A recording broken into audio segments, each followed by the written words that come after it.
არაფერი არ იყო მუსიკის გარდა ჩემს ცხოვრებაში. აი, არაფერი. მუსიკალურში სადაც დავდიოდი 7 წლის მანძილზე მე კვირაში სამჯერ 6 კილომეტრს დავდიოდი ფეხით.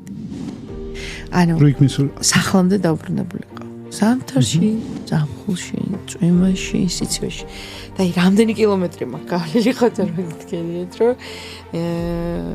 მუსიკიდან სახლამდე ფიქრში გაგიტარებინ ეს მეერე ვიამს.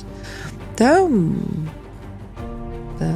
ეს გზა გასაგზავნია. ანუ არასოდეს არც ყოფილა შენ ცხოვრებაში კითხვა ან პირდაპირ მოვიდა სიცხადე რომ ეს არის მუსიკა.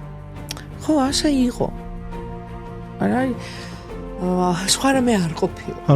არასოდეს არ ყოფილა. არც კითხვა არ გაჩენია საერთოდ არასოდეს. კაცმანის სხვა პოდკასტს წარმოგიდგენთ დეველოპერული კომპანია Omeri.